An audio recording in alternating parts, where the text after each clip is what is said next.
I bàsicament estem parlant de que hi ha dos tipus d'efectes, hi ha molts tipus d'efectes, però diguem que estem parlant tant d'un efecte immediat i molt visible que són els mitjans de comunicació, que és evidentment l'atur, una reducció de plantilla vol dir que hi ha gent que no va al carrer, i això en salut té tot l'efecte que ja sabem, no només de les persones a nivell individual, sinó sobre la comunitat en la que viuen.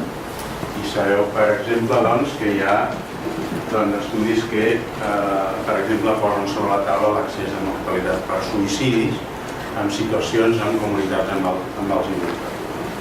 Bé, i després hi ha tots uns altres efectes que es donen entre la població que no perd la feina, els que no van a l'atur, i els que, en fi, se'ls diu supervivents, ens agradi o no, a mi no m'agrada gens el terme, però el terme és no m'agrada gens el terme, entre altres coses, perquè això de víctima i supervivent sona a problema individual de la persona quan estem parlant d'un altre tipus de problemàtiques, no? El terme no m'agrada. Però, per entendre'ns, el farem servir perquè és el que veureu a la literatura, survival of uniform.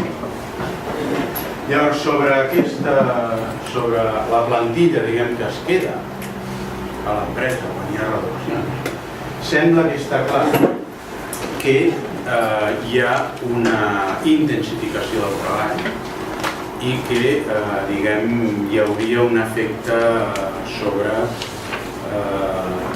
altres condicions de treball, però que tenen molt a veure amb la intensificació i que tenen a veure també amb la fatiga.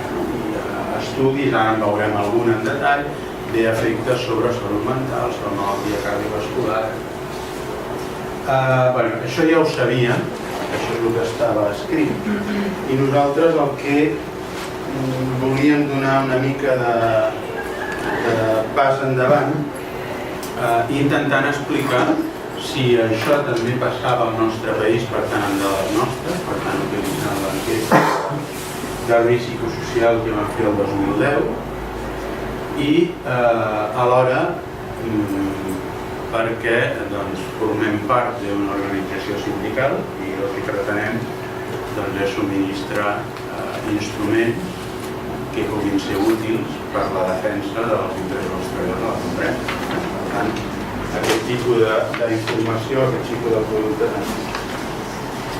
Bé, com que això d'abans acabava amb desigualtat, vaig a fer supervivents, tot aquí paraules claus que les fem servir molt sovint i potser a vegades no ens adonem de tot el que volen dir. Deixeu-me posar-vos un exemple molt pràctic. Això és un cas real, l'únic fals és el nom de l'empresa, que no està. Us ho dic, això és un escorxador. És una empresa agroalimentària, aquí maten pollastres, trossegen pollastres, envasen pollastres. Aquesta, a l'esquerra, teniu les dades de salut mental, perdó, de salut general en aquest cas, salut general. Salut mental són altre dia, que no està aquí, és igual, és el mateix. Les dades de salut mental pels tres grups d'edat, homes i dones, i veieu, doncs, això és l'SF36, la mesura és l'SF36, i aquí tenim la població, veieu els tres semàfors, això ho fem servir aquest tipus de gràfic perquè és la manera de subministrar la informació a delegats de prevenció que no tenen una idea que és un doctorat ni tenen per què saber-ho, tenen una altra experiència que no la nostra. Però és important que aconseguim trobar un camí en el que un àmbit, una manera de comunicar-nos que ens entenguem. Fem servir molt aquest tipus de resultat gràfic en codi de semàfors, com més verd vol dir millor, més vermell vol dir millor. Això està calculat, això són els nivells de salut en aquesta empresa, homes i dones per grups d'edat, sabeu que la salut sempre l'hem de mirar específica per edat i per sexe, i està calculat els nivells, això, el vermell és el pitjor nivell, el groc és l'intermit i el verd és el millor, aquest pitjor, intermig i millor estan calculats en base als punts de tall, els valors de referència poblacionals. Per a tota la població assalariada establim uns punts de tall que obtenim en mostra representativa en l'enquesta, i llavors aquests punts de tall són els que apliquem a l'empresa. Clar, si aquesta empresa fos igual, estés igual de salut que la població assalariada d'Espanya, com seria? Pregunta examen. Seria exactament la tercera part vermella, la tercera part groga, la tercera part verda. Si els valors de referència són els tercils poblacionals, si aplico aquests valors als punts de tall dels tercils a una empresa, el que em sortirà, si l'empresa és igual que la població, el gràfic 3, 3, 3. D'acord? Sí o no? Aquí què veig? Que no és 3, 3, 3, no? I què veieu de molt diferent? Doncs que l'empresa, això és la població general. Això és la població, general, vull dir assalariada. Mostra 7.600 persones entrevistades, 7.600 persones. Això és puntuació de l'SC36. No surt exactament el 33 perquè són homes i dones i són els 3 trams d'edat. Si féssim una sola barra, seria 33, 33, 33, perquè són els tercils. D'acord? I això és el normal, no? Més edat, més res. Què passa en aquesta empresa? Passa el contrari. No? Hòstia, ja ho tenim, no? Hem aconseguit l'empresa ideal on a mesura que la gent hi passa anys compensa l'efecte de l'envelliment, l'hòstia, no? És justament el contrari. Ja us ho imagineu. Això és un exemple dramàtic dels molts que hi ha al nostre entorn, perquè aquest és el nostre entorn, de com les condicions de treball seleccionen la població i creen desigualtat. Això és un excel·lent exemple, perquè només els més sants arriben. Aquesta empresa, només els més sants arriben a aquesta empresa, perquè els altres han quedat pel camí. Els altres o han deixat la feina voluntàriament perquè no poden, o els han fotut fora pel motiu que voleu, però han estat seleccionats, només arriben als superherois.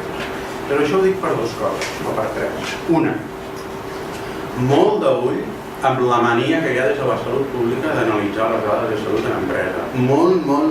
Molt d'ull. Perquè aquest problema el tenim sempre. Sempre. Les condicions de treball seleccionen. I les condicions de treball actuen no només com a factor de selecció, sinó com a secció d'expulsió. Amb la qual cosa que fem, o sigui, els pitjors sempre ens queden fora. Llavors, sovint, quan es fan comparacions, s'ha de vigilar molt qui exactament estic comparant i a vegades això no es veu només veient la població, s'ha de veure una mica la història. Quina és la història d'aquesta empresa? Us la puc explicar, no és el lloc, però la puc explicar. La història és molt conflictiva. És una empresa on entres i ja veus què passa, perquè a l'entrada et trobes negres, només negres. I allà és on maten els bitxos. Això és feina de negre. I a mesura que vas entrant, passant per l'empresa, vas veient aquí estan les dones grans, aquí estan les dones més joves, allà estan els homes. Vull dir, la segregació és evident, no cal cap qüestionari, cal passatgers, cal entrar i mirar, cal mirar des de la porta. Clar, una empresa on la segregació ja és evident, vol dir moltes coses. Vol dir moltes coses. Una empresa amb història de reduccions de plantilla, una empresa amb història de 40% de temporals, etc. O sigui, vull dir, quan coneixes la història i parles amb la gent, et diuen, no, clar, si aquí ells ho tenen claríssim, si aquí els que estan una mica fotuts, als 45 anys no arriben. Segona cosa, per tant, ull quan mirem dades de salut de les empreses. desconegut perquè el biaix de selecció i el biaix de supervivència sol ser enorme. 2. Quan parlem de les polítiques, de tot el més macro, i li posem terme, definim què vol dir desigualtat, tot què relaciona, etc. Aquesta és la mirada micro d'aquests marcs macro. Això és el que passa. Això són mecanismes a nivell d'empresa, a nivell de petita comunitat, que funcionen en aquest marc, que hi ha unes lleis, que hi ha unes relacions de poder, que hi ha uns actors. No és una visió alternativa. Això és part del mateix. El que passa que ara, en comptes de mirar des de dalt, estem mirant des de baix, estem mirant des del punt més baix de l'empresa. Però m'enteneu que estic dient? Estem manegant el mateix model, si voleu. Però hi entrem de manera. I tercera cosa que volia mostrar era aquest efecte del supervivent. Perquè aquest efecte sobre els supervivents afecta tot el que vaig a dir. O sigui, ara veurem dades de condicions de treball, d'exposicions psicosocials, de salut, de supervivents. O sigui, d'aquesta gent que ha estat seleccionada, que ha resistit processos molt durs, que ha patit durant aquests processos, però que ha resistit. I que, per tant, jo no ho sé, però probablement són el límit inferior. El que estem dient que pot ser problema podria ser el límit inferior. Bé, això és un estudi clàssic del Whitehall, el coneixeu de sobre. Només és per recordar que de l'amenaça a la seguretat sota l'ocupació ja fa forces anys que se'n parla, que se'n presenten evidències bastant diguem, contundents. Aquesta n'és una amb el Whitehall. Aquí van comparar un departament en privatització. Sabeu, no? El Whitehall el coneixem, no? Que era aquest, el PSA, que no recordo jo, crec que eren els del... Crec que era alguna així com el registre de la propietat. Em sembla que la P vol dir property. I van comparar la incidència de casos d'isquèmia amb altres departaments que no van estar en privatització. I aquesta privatització, evidentment, va comportar, com o no, reduccions de plantilla. Un altre estudi molt important és aquest, l'estudi de les 10 ciutats. Aquest és un estudi, ho coneixeu això o m'ho sabeu? Aquest és un estudi, diguem, força potent, perquè això és un experiment natural. A Finlàndia, doncs els 90s van tenir un període de molt creixement de l'atur. L'administració local va decidir que volien una reestructuració impressionant i allà hi havia un grup d'epidemiòlegs socials mirant, i van dir, hòstia, és l'Ansa.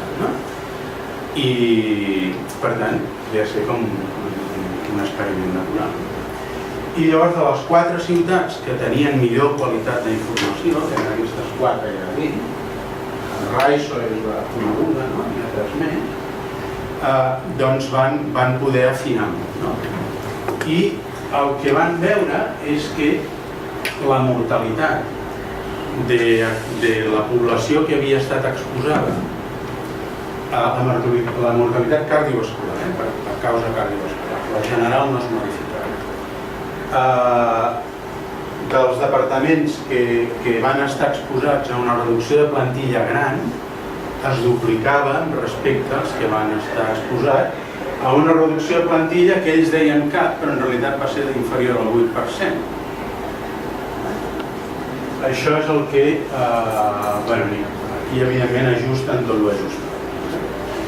I de factors de risc cardiovascular, vull dir. I per mi, però, el més interessant d'aquest estudi no és ja només el tema de la mortalitat, que és prou contundent, sobretot perquè a vegades amb els efectes en salut sempre tenim el problema de la definició, de la precisió de la mesura.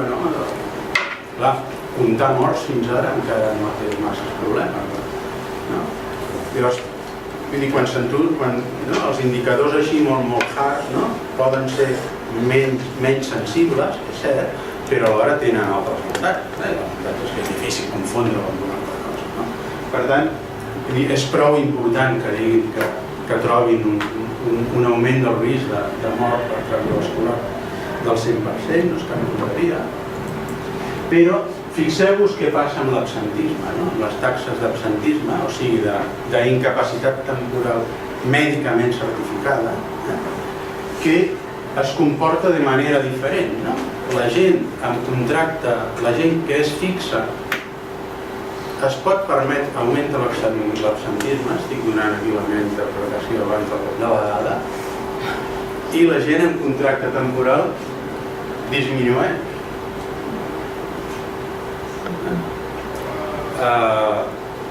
Novament, retenim la informació al cap perquè aquí ens estan dient alguna més que el simple efecte sobre la salut de situacions de risc de perdre l'ocupació, o potser no només és l'ocupació, potser hi ha coses més valuoses o tan valuoses com l'ocupació. Potser no només és tenir contractes, tenir un salari determinat, tenir un determinat horari que et permet fer, és treballar a un determinat lloc. Potser això va més enllà, estic convençut que va més enllà. Però en aquest terme inseguretat potser no només es captura només l'estabilitat de l'ocupació. Però fixeu-vos que a més està sortint aquí que el comportament de les persones, perquè clar, que a un li facin la baixa requereix la firma d'un metge, sí, però el primer que requereix és que la persona vagi. Doncs potser també hi ha altres efectes que no són tan medibles en termes de diagnòstic com un per cas, però que volen dir alguna cosa. Bé, aquesta és una de les que he afegit avui perquè sempre que parlem d'organització del treball i factors psicosocials hi ha molta gent que ens diu que quin invent més ràdio. Llavors, com que ja sé que a vegades m'ho dieu, vosaltres potser no, si voleu us ho explico una mica per què ens dediquem a això, o si voleu salto, perquè ara faig ara afegeixo per què ens interessa l'exposició psicosocial. Començàvem amb reduccions de plantilles.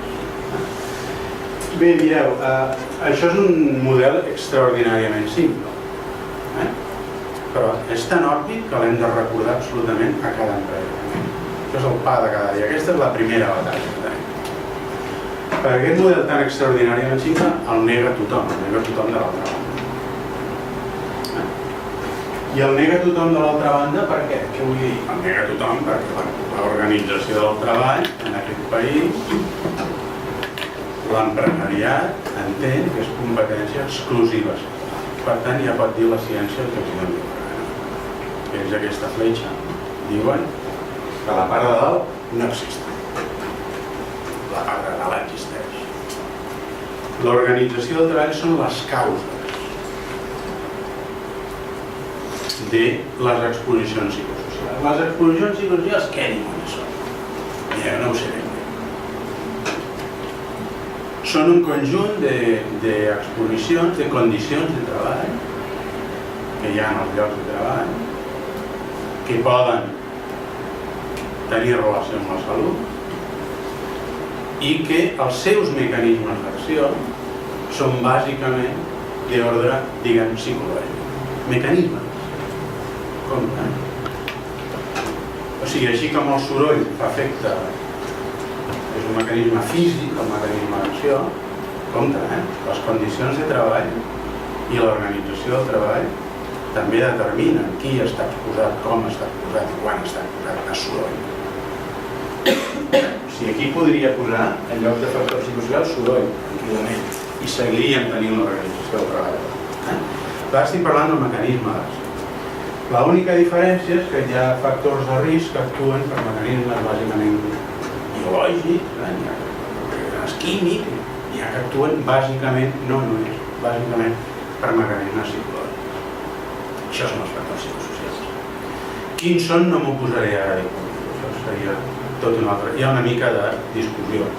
Hi ha molt acord sobre un gruix de factors importants, molt nivell d'acord, sobretot amb el que té a veure amb balanç entre exigències de la feina i recursos que la feina et dona per manegar aquestes exigències, i els recursos són sobretot d'ordre d'autonomia, d'oportunitats d'aprendre i d'adquirir habilitats que no tens, i de suport social, o sigui, d'ajuda que pots obtenir de company superior. Amb això hi ha un nivell d'acord bastant important, però després hi ha moltes escoles que es dedica a rols, que tothom més o menys varia a la ciutat. Però, en resum,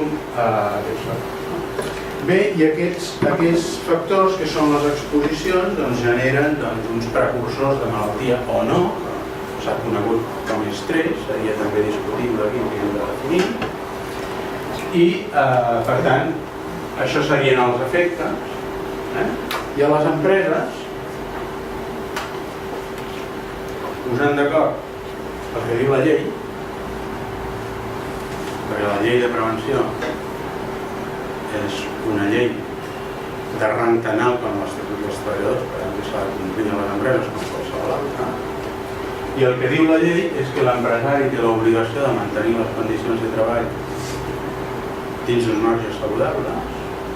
El que diu la llei és que dins d'aquestes condicions de treball que poden malmetre la salut i hi ha l'organització del treball, origen dels factors psicosocials, que això està a la llei de prevenció. Per tant, ja ens poden explicar missa als empresaris que això està a la llei de prevenció. I, per tant, la llei obliga a fer avaluacions de riscos i a fer prevenció, i això vol dir que s'han de buscar, s'han de localitzar, s'han d'identificar per les empreses quines són aquestes exposicions, s'han de veure quines són les causes, per tant, en quines concretes pràctiques d'organització que es relacionen, i s'han de proposar mesures pràctiques. Potser ara veieu per què ens dediquem a factors psicosocials. És una via d'entrada, és una porta d'entrada per disputar un espai de poder a dins de l'empresa, amb un poder absolutament a favor de l'empresari, i després de l'última reforma gairebé exclusivament. I el que estem intentant és utilitzar una possibilitat que una llei més avançada que era el país ens ha posat sobre la taula, afegida a més per tot un seguit de drets dels representants dels treballadors en aquest tema, que són els delegats de prevenció, més amplis dels que eren fins llavors els drets dels representants dels treballadors, els delegats sindicals. Els delegats de prevenció tenen més competències que els delegats sindicals en aquests temes, i per tant, el que s'entén és un tema. Per ser exactes, no parlem tant d'organització del treball com de pràctiques de gestió de la mà d'obra, que és el que més ens interessa. Per què? Perquè tornem a nivell de baix, tornem a l'escorxador. A l'escorxador no decidim la llei. Això està fora de l'àmbit de l'escorxador. A vegades no es decideix ni conveni, perquè convenis que hi ha.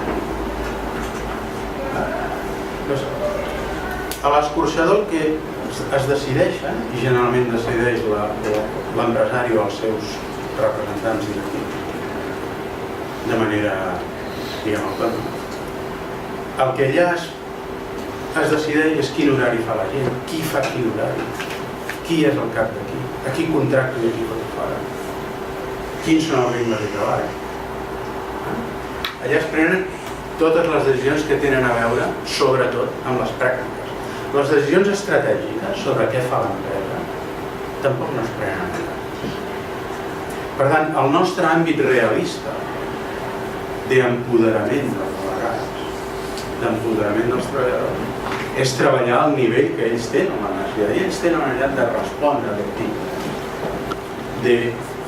de conflictes d'horari, de contracte. I això són les pràctiques de gestió. No és ni ben bé, ni és l'estratègia empresarial, ni és l'organització. És una part concreta que té molt a veure amb les pràctiques de gestió de la mà d'obra, es diu així en sociologia del treball.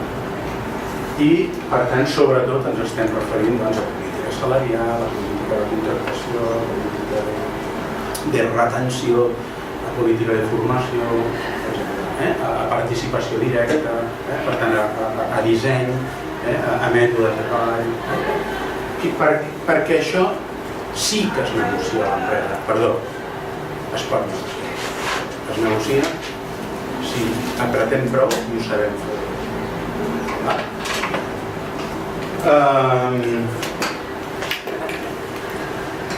Agafant les dades de l'enquesta, el 2000...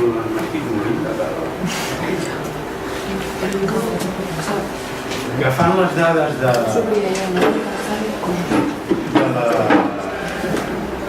No, faré com l'Iñaki, ràpidament. No, però el striptease no estava al programa.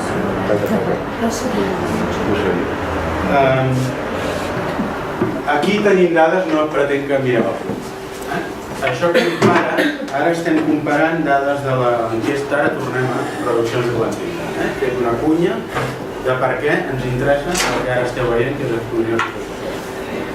I us dic, ens interessa perquè és la porta d'entrada, perquè té legislació darrere, perquè té recursos darrere, perquè té arguments, és la porta d'entrada per discutir de pràctiques de gestió de la mà d'obra a les empreses i, per tant, per negociar temes claus de l'organització del treball que afecten i molt la vida quotidiana de la gent, com salaris, horaris, contractacions, etc. Per això ens interessa. Ara, aquí estem veient les exposicions psicosocials, els factors que mesurem, i estem mirant persones exposades, les exposicions com estan, aquells tercils que veiem en groc verd i vermell. El més favorable, quanta gent hi tenim, a l'intermig, el més desfavorable, de les persones que han passat per processos de reducció de plantilla, i a la dreta els que no. Els que no han estat. I en general tornem a lo mateix. Si això fos, no hi hagués diferència en la població general, doncs veuríem bàsicament terços per tot arreu. Com que no veiem terços, per exemple, doncs a ritme al treball veieu que de més favorable tenim 20 i aquí tenim 41, doncs aquí és que passa.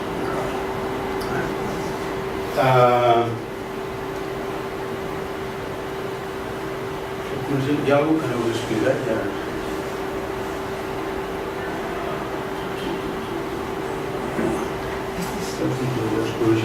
M'esteu seguint? El pas aquest, el canvi, ara he fet un joc de mans, no ho sé. Anem a veure les importants en gràfic. Exacte, ja sí, el que m'oblidava. Estic parlant d'ajustaments de plantilla. Per què li he canviat el nom? Mira, perquè és una cosa. Primer, molta gent parla d'expedients de regulació de plantilla. No és el problema. No és el problema. Els expedients es donen només en determinats casos, quan els acomiadaments són col·lectius i passen d'un determinat percentatge, i en aquelles empreses on hi ha representació, perquè les que no hi ha representació de treballadors es colen els acomiadaments per la via que els hi dona la gana i no es fan expedients. O sigui, quan es fan expedients hi ha acomiadats, sí, en millors condicions que on no es fan expedients. Per tant, el tema de la reducció, el que fan les empreses per adaptar-se a aquesta flexibilitat que han carregada, demanen, ningú sap ben bé per què, i la veuen només que la flexibilitat vol dir facilitar que la gent fotre al carrer, no se'ls ha ocorregut encara un altre model de flexibilitat que no sigui facilitar i abaratir la sortida. Aquesta flexibilitat l'aconsegueixen en realitat per diferents vies. La primera és no renovant contractes temporals del mar de treballadors temporals que hi ha a l'empresa. que ara ens ha baixat la temporalitat, és que hem anat al carrer, és que no l'hem renovat. Amb la destrucció d'ocupació que hi ha hagut en aquests últims anys, els que tenien contracte temporal són els primers que han rebut. I és clar que s'ha reduït la proporció de temporalitat, clar, és que no els han renovat. I aquest és un mecanisme que no és un ERE, ja és una cosa. Els acomiadaments disciplinaris per raons tècniques, que vulgueu, també són mecanismes que s'utilitzen per reduir i no necessàriament són EREs. Potser el tall en una empresa, doncs l'ERE està en 10 acomiadaments, el que fos en el carrer Nou.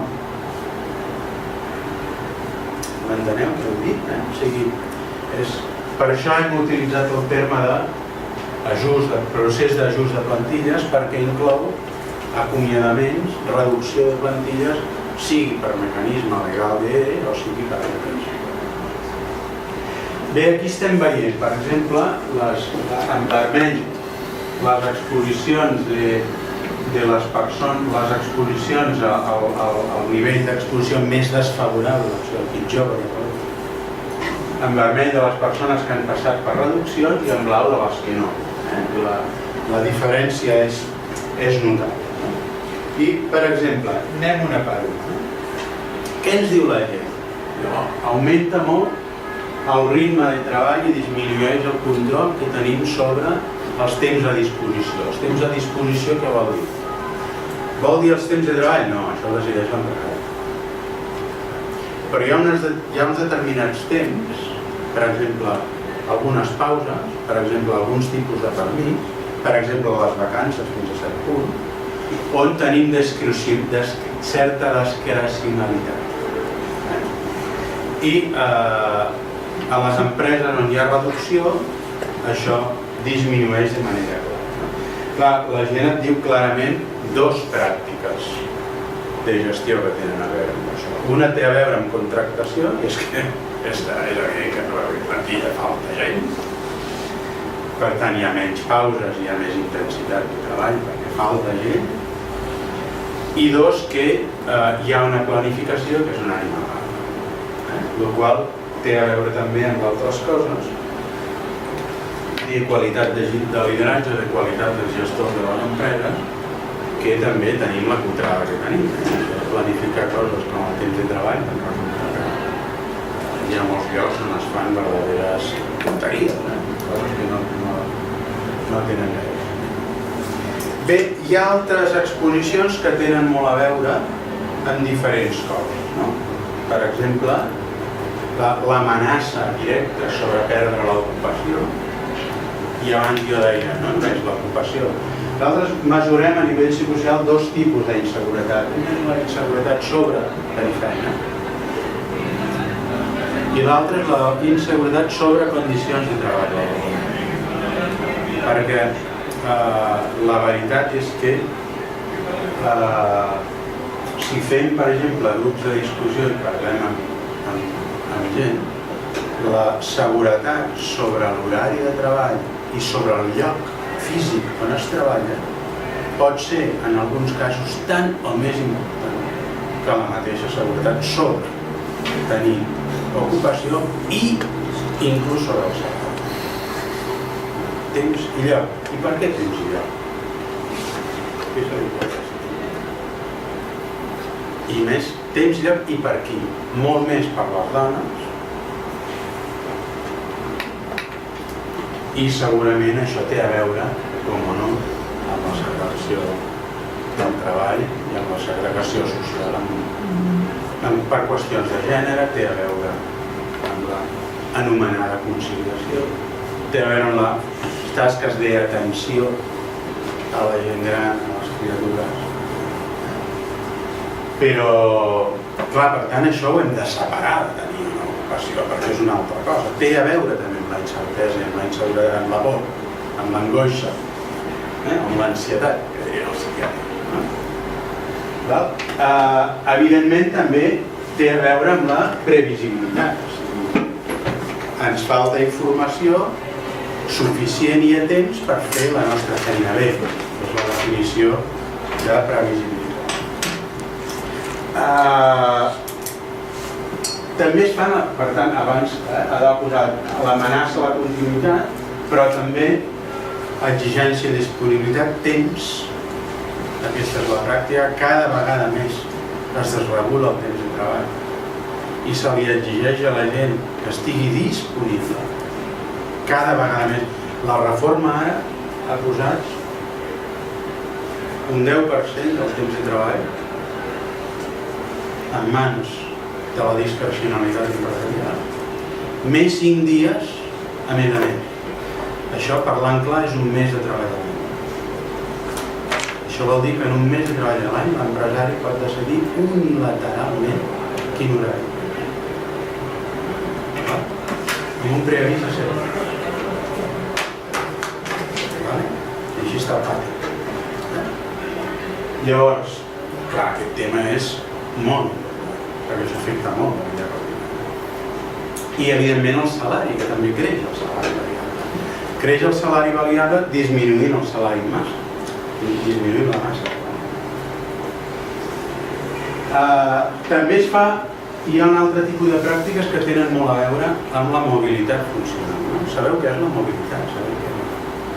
Quan hi ha reduccions de plantilles, tinc més gent, no? Tinc més gent. Llavors la gran jugada de flexibilitat, diu, no, a més de fer això, farà 3 coses més. No? Llavors, això li implica més intensitat de treball i li implica treballar en coses que no eren les seves. Però treballar en quines coses? Perquè us dic, home, si és mobilitat ascendent, si és mobilitat que a mi em donen l'oportunitat d'aprendre coses noves, d'adquirir habilitats que no tinc, d'adquirir coneixements que no tinc, potser m'agrada. És més, els estudis que hi ha sobre això diuen que agrada i que és favorable a la salut. I a més, implica un augment de reconeixement i un augment de salari. Perquè potser passo de categoria. Però si és una mobilitat funcional horitzontal, no té cap efecte positiu. Horitzontal vol dir, jo abans feia una feina de baix contingut, per exemple, li tallava l'ala al pollastre, la meva feina és els 4.000 pollastres que passen per mi, doncs carregar-me l'ala del bitxo. I ara la meva feina de l'altre lloc consisteix en plegar l'ala per fotre-la dins d'un paquet. Des del punt de vista de moviments repetitius, té avantatges fer tasques diferents, però des de cap altre punt de vista. Té avantatges i molt poques avantatges. Però des de cap, el contingut de la feina, el nivell d'autonomia, el creixement d'habilitats, etc., no té cap. Per tant, la mobilitat funcional horitzontal entre feines de la mateixa complexitat no ens aporta cap benefici. La que voldríem és la vertical. I la que voldríem, o sigui, de feines de menys a més complexitat. I, evidentment, sempre i quan fos reconeguda. Aquesta és clara. Doncs bé, el que veiem que passa a les empreses relacionat amb això i amb el que ve ara, hi ha un camí entremig que podríem relacionar amb diferents coses, és que doncs, clar, hi ha menys reconeixement, la gent sap menys el que ha de fer, hi ha més conflictes, hi ha més problemes de rols, hi ha més indefinicions de rols, estàs a més llocs, saps menys què has de fer cada un, et canvien els companys, canvien les relacions socials amb els companys, disminueix el nivell de relació social. I per últim, l'altra cosa que veiem és que empitjora molt tot el relacionat amb el tracte amb la jerarquia. La qualitat de lideratge, suport social superior, la confiança vertical, ens agrada etiquetar-ho de vertical perquè no ens estem referint a l'ambient de treball entre companys, i la justícia, que podríem dir que havia de ser el tracte just més que la justícia. No és justícia, no estem parlant tant en termes de retributiva, sinó en termes de procediments, procedimental i en tot cas distributiva, però no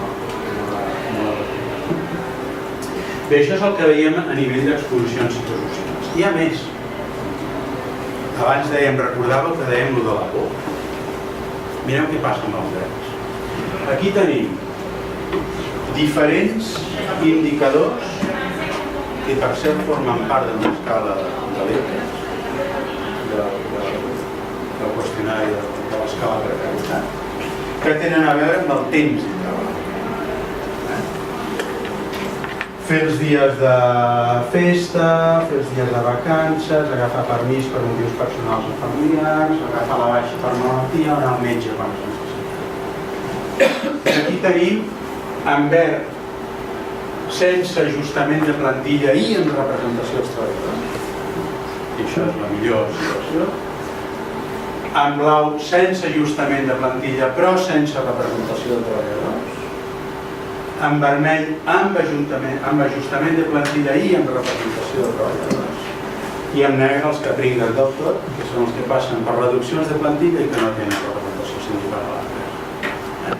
I les columnes representen el nivell d'incompliment, el nivell en què no es pot exercir aquest dret. Bé, aquesta és l'altra cara. I l'altra cara, a part d'aquest drama, que és molt evident, però fixeu-vos en el verd, sisplau. Fixeu-vos també.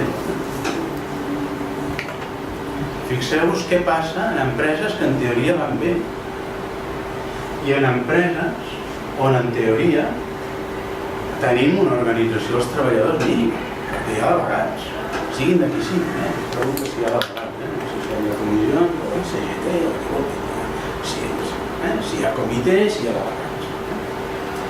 Fixeu-vos que el 8% de la gent que en teoria està en empreses bé no agafa la baixa per o no pot anar al metge per això no vol dir sempre, no vol dir que no hi pugui anar, vol dir que té dificultats raonables per exercir efectivament els drets, perquè els drets, si no s'exerceixen, no són res.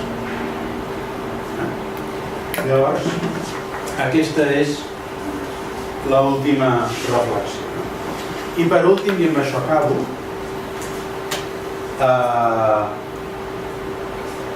això és un embolic, us ho ensenyo un gràfic. Això és el nivell de salut mental SF36, també aquesta mateixa població. Els que han passat per reduccions de plantilla, els que no, els tests, els tercils poblacionals. Fixeu-vos com els que no han passat s'assembla molt al nivell de salut mental, el que seria exactament 33, 33, 33, o sigui, no hi ha diferències, però en canvi els altres no. I quan s'analitza això com una variable dicotòmica, o sigui, puntuar per sobre o per sota la mediana poblacional, ajustant classe, sexe, edat, relació laboral, temporals i no temporals, la raó de prevalències és de 1,15, o sigui, significatiu. O sigui, el 15% d'accés de probabilitat de tenir salut mental per sota la mediana si has estat exposat a un procés de reducció de plantilles i aquí tornem al començament de tot. Entre supervivents, entre gent que no ha estat exposat a la feina. Per tant, no entre gent sana, sinó entre gent molt sana, perquè els malalts encara no. Bé, doncs crec que és tot el que us volia dir.